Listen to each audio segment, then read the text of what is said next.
everybody, it's Emily at ARC Schooling, and welcome back to another episode of Homeschool Tidbits.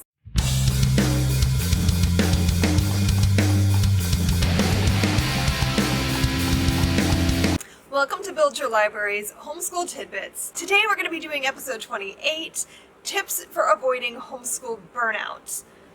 In this weekly video series, I'll be delving briefly into a topic related to homeschooling, and I'll share some of my knowledge and expertise as a longtime homeschooling mother of 4 children, 3 of whom have graduated and 1 who has graduated from college. Whether this is your first year or your 20th year, no one is immune to homeschool burnout. It can strike at any time, but for many it hits right around February. Usually when you're smack dab in the middle of the winter doldrums and everybody is getting tired of the same old routine. So just file this tidbit away in your mind or come back to it whenever the need arises. Or proactively implement some of these ideas into your routine to prevent that homeschool burnout from ever even occurring. So how do you know that you are experiencing homeschool burnout? Let's take a look at these signs and symptoms. Are you feeling like it's just time to throw in the towel and send your kids to school? Do you want to toss your books out the window? Do you find that you're irritable with everybody all day, all the time? Are you feeling overwhelmed with everything? If you answered yes to any of these questions, then you are probably experiencing homeschool burnout. We all question our decision to homeschool from time to time, but if you step back and you reevaluate and decide that yes, you do think you made the right decision to homeschool in the first place, then it's time for you to dig your way out of the quagmire of fatigue. So here are some tips that might help. Get inspired with a good book. I'm going to share a few of my favorite homeschooling resources I've used over the years, but there are many. If you want to leave in the comments down below some of your favorite homeschooling inspiration books, please feel free to do so we can add to this resource. My favorite that I come back to repeatedly, The Well-Trained Mind, A Guide to Classical Education at Home by Susan Wise Bauer. You really can't go wrong with this as a resource, though I understand that it can be overwhelming for some, but it's probably my all-time favorite homeschooling resource that I've come back to repeatedly over the years. I just love Susan Wise Bauer. She's so inspirational and wise, and I also recommend checking out her audio lectures if you have the chance, because they're great, and she even has one about how to avoid burnout. Learning All the Time by John Holt. Really, any of John Holt's books are a great place to start, especially if you just really need some inspiration or just reminding yourself why you're homeschooling in the first place. I read this book when my oldest was around 7, and I've returned to it several times since. I would never consider myself to be an unschooler, but I do love the concept or the idea that learning happens all the time and that children naturally want to learn. A literary education. How could I now plug my own book here? Sorry, of course I will. But if you're looking for some practical advice for implementing Charlotte Mason philosophy in your homeschool, then this is a great place to start. My goal in writing this book was to give you some practical tips and tricks rather than just giving you the philosophy. And this is basically 14 years of my homeschooling experience in book form. And then Drive, 9 Ways to Motivate Your Kids to Achieve. I came across this book way back when my oldest was, I think, like 13 or 14.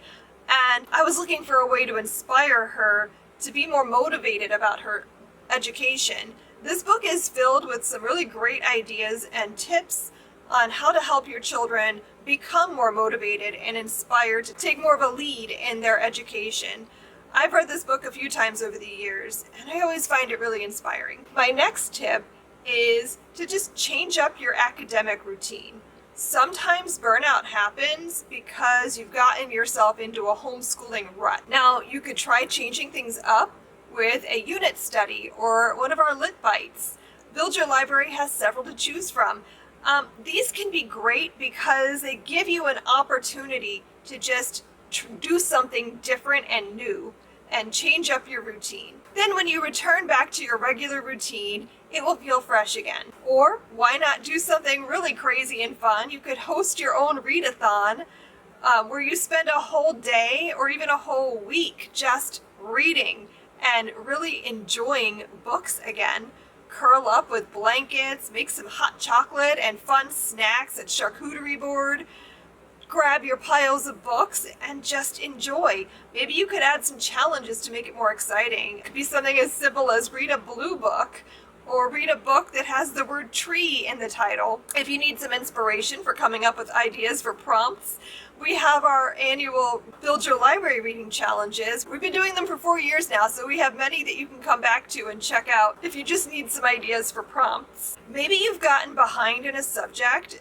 You could spend a week just focusing on that one thing. For example, maybe you've gotten behind in science. Maybe you haven't been doing your science experiments or things like that. You could spend a whole week just focusing on that subject and really digging into it.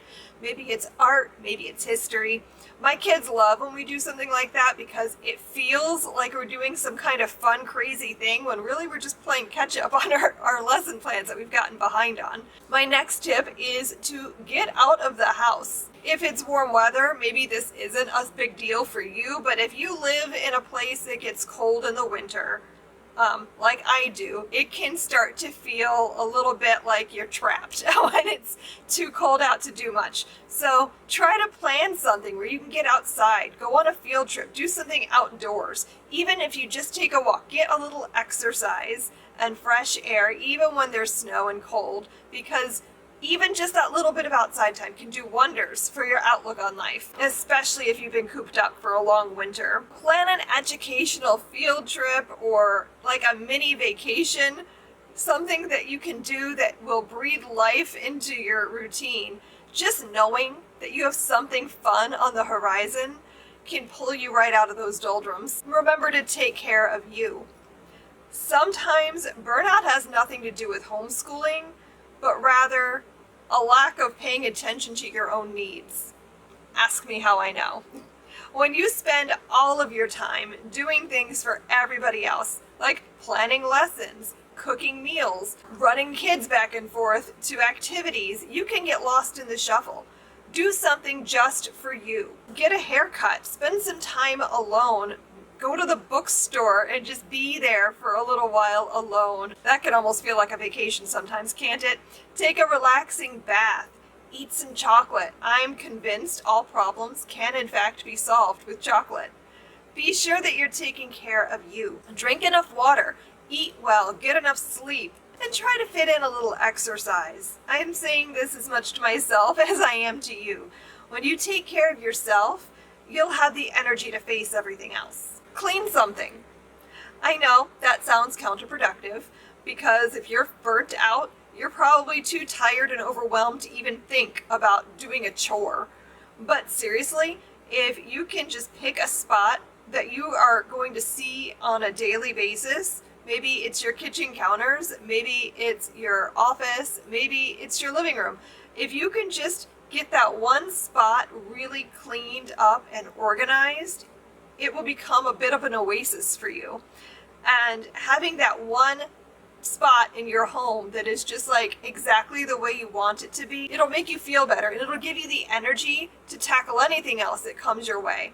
Even if it's just walking into my bathroom and gazing at the neatly folded towels in the linen closet. Know that burnout can strike anyone.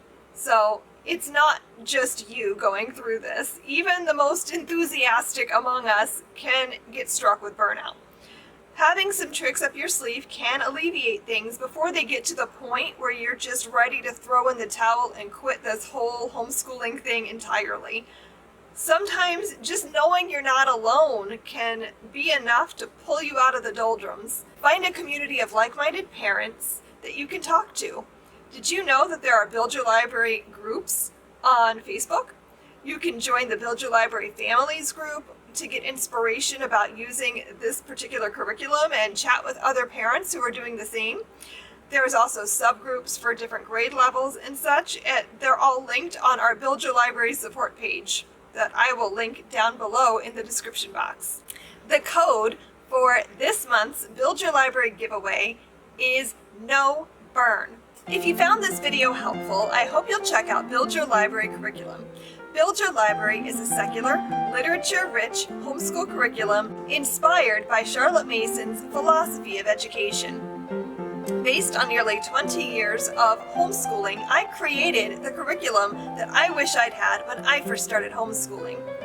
I have spent thousands of hours cultivating the best literature to enhance your children's studies. Our lesson plans make homeschooling simple. Just open up your lesson plans, gather your books, and go.